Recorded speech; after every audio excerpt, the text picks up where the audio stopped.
Have you ever looked at a chart and wondered how experienced traders can spot a move worth 300 plus pips before it even happens? In today's video, I'm going to break down one of those opportunities step by step so you can not only see what I'm seeing, but understand why I'm seeing it as well. But I must warn you, and make sure you watch the full analysis, because towards the end, I'm going to share with you the one mistake that traps so many traders in trades like this and can easily turn a grade A opportunity into a losing trade, even if your analysis is 100% correct. Let's go through our IPDE process, right? Identify, predict, decide, execute.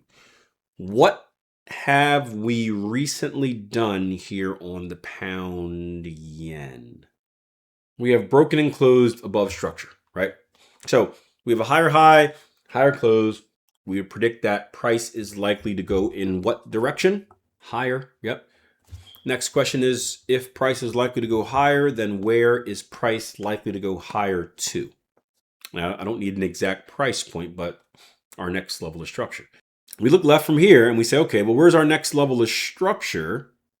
Well, we have some inside structure, a little spike right there we can pay attention to. And then really our next level after that is not until this level. So let's just kind of fast forward and go back to reality.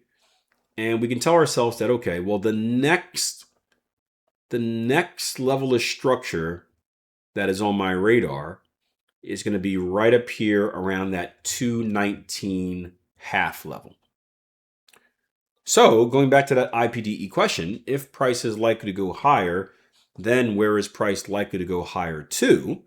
I can now say 219s or 219 halves, right? So it took us a while, but we did our analysis.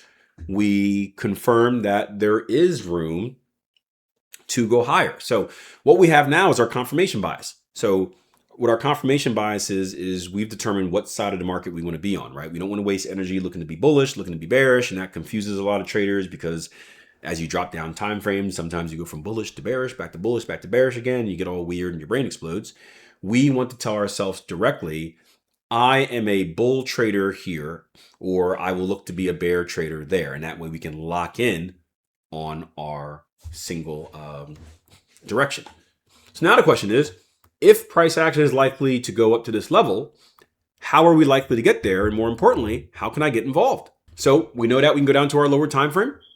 We know that there are many different ways to trade. One way to trade is going to be a pullback, right? There are two zones that stand out to me. The red line is the start of our previous level of structure resistance, which was broken and is now turned into structure support.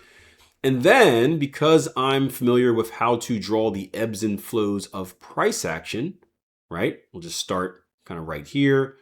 If I just draw out the ebbs and flows, and again, I told you guys this is a great practice to do, right? We can see that we have a previous new structure high right here. We have a previous outside return right there. This is kill zone 101. So looking for this kill zone. So the most aggressive place to be involved would be right here at the top for you aggressive trend continuation traders. The more conservative place would be in here. Then I would say if price violates this level, then you probably want to rethink your opportunities. Rethink your opportunities.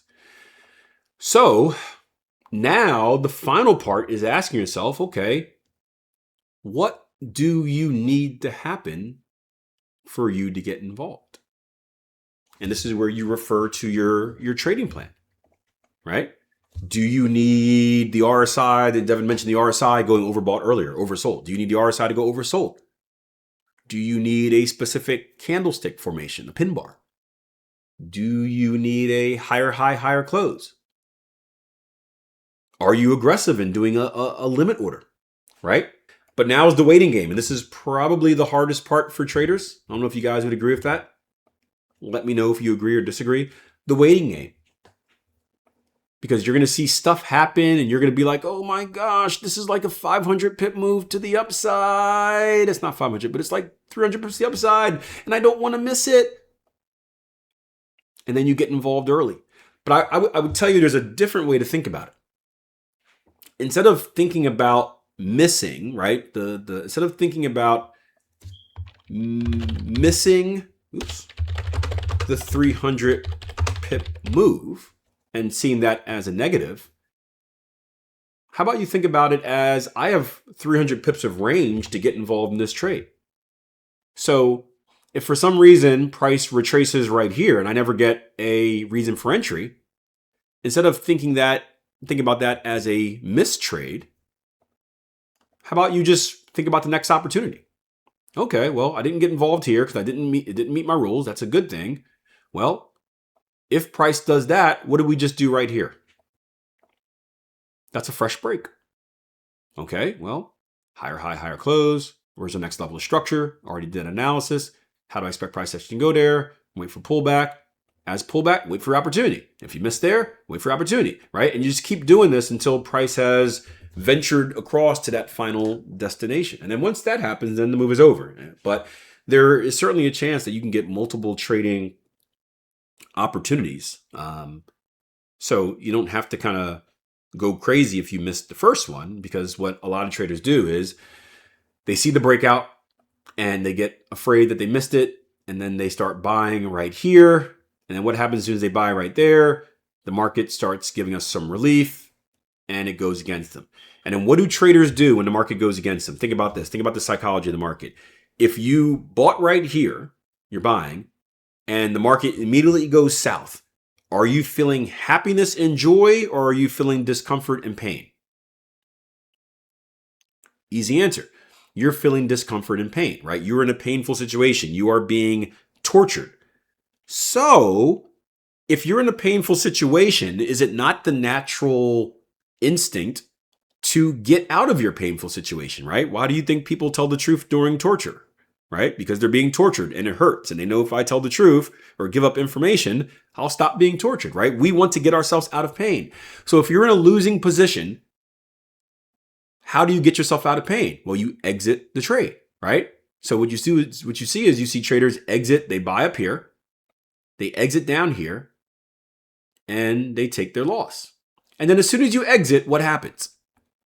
That's the end of the pullback, right? Where the smart traders are looking to get involved, by the way. That's where us guys are at. We're down here. And then it moves back up.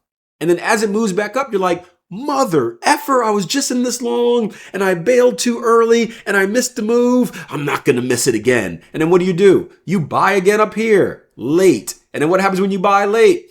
You catch it at the very end of that wave, and then the market starts to retrace again, and then it repeats the process. Oh my gosh, we're losing again. I got to get out of here. And then you sell and you buy, right? That's how the dumb traders, I shouldn't say dumb traders.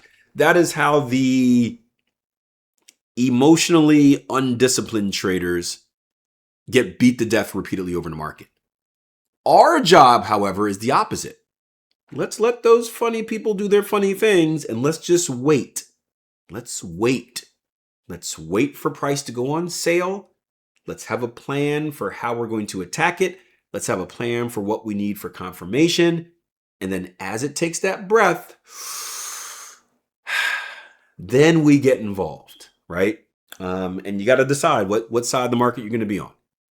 Are you going to be the emotionally unstable trader that gets involved at the top of every move and honestly becomes the bait that the bigger traders eat? Or are you going to be the disciplined trader that waits for your moment to get involved? I've been on both sides, so I know which one's better, but that's a choice you got to make.